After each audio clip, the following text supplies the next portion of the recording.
What's going on, everybody? This is 5 ways to improve your live acoustic guitar sound for free.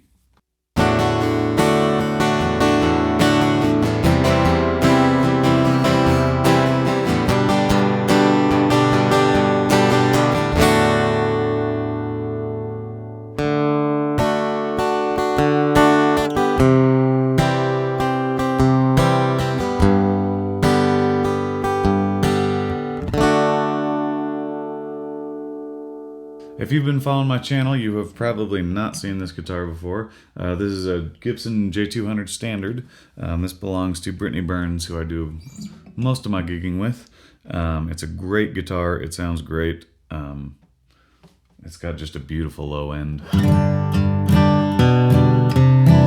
Nice crispy top end. It's gorgeous. The reason I picked this guitar is that it's got an undersaddle Piezo pickup, which is common on 99% of guitars out there that have electronics. This one actually has the Fishman Ellipse Aura system, but I've got it set to just you just hearing the Piezo pickup like a standard guitar. So the first tip that I've got for you has to do with tuning.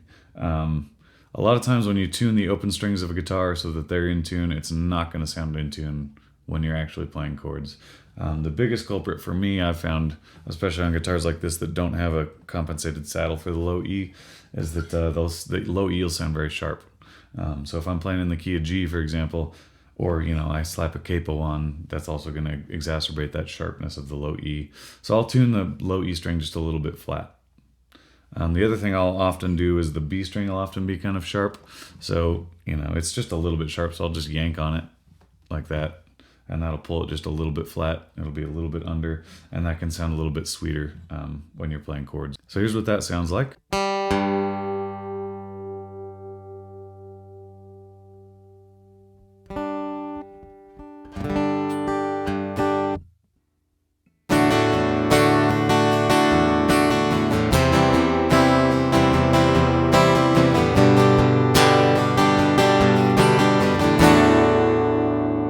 The second tip I have for you is the type of pick you're using.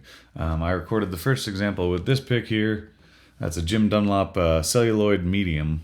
It's a pretty bright sounding pick, pretty brittle sounding. That might be cool for recording, but with an undersaddle Piezo pickup, it might not be your best choice. Let's try it with this. This is a Jim Dunlop Tortex, and it's an extra heavy 1.14 millimeters. I think you'll be surprised at how much warmer and thicker this pick sounds, not so cutting and bright. Check it out.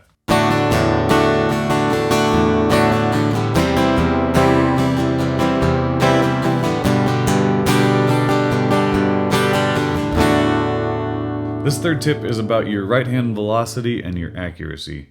A lot of times with a Piezo equipped guitar, just lightening up your touch a lot can really make a big difference in how the guitar sounds.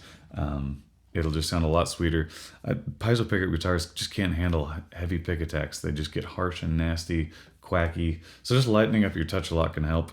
The other thing that can help is when you're strumming chords, rather than just strumming all 6 strings all the way through, try just hitting the root note of the chord and then playing the strum pattern. On the downbeat, play root notes just to break it up, and that'll sweeten up the sound a lot.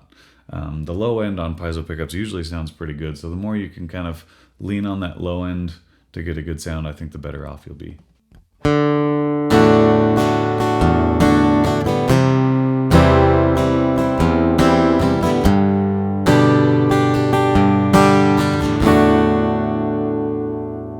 Tip number 4 is about your left hand accuracy and your muting.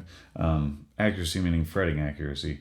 If you're a little bit too far away from the fret, or you're not pushing down hard enough, that string buzz that happens will be a lot worse through the pickup system than it would be through just the guitar in the room. So making sure that you have the correct amount of pressure to get that note to play cleanly. You're not leaning against other open strings that you want ringing, and also muting any notes that don't need to be in the chord. For a big example would be the low E string on a D chord. I use my thumb to mute that low E string. Without the thumb on, and with the thumb on, it's a much cleaner sound. There's not a lot of low end rumble mud going on. It'll help you out a lot.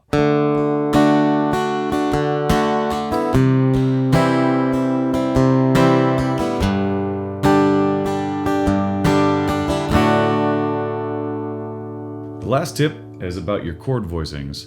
I'm talking specifically here about the G chord voicing in this example, but it applies to other things as well. With a standard G chord, you have major third down low, real tight voicing. To me, that's a pretty muddy sound. I think it gets a lot more focused if you play your G chord without that B on the A string. And what I do is I just lean my finger over and mute that A string so it's not sounding at all. And I get this. Here's with the standard voicing.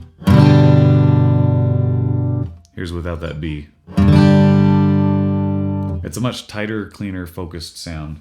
And sometimes you might want that thicker, rumbly third in the bass, but I think a lot of times it sounds better without it.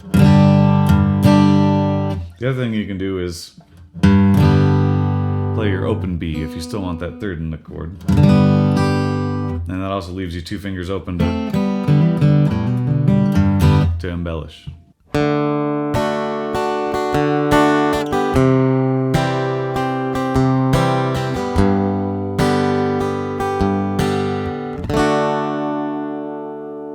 So there you go, there's 5 tips to have a better live acoustic guitar sound.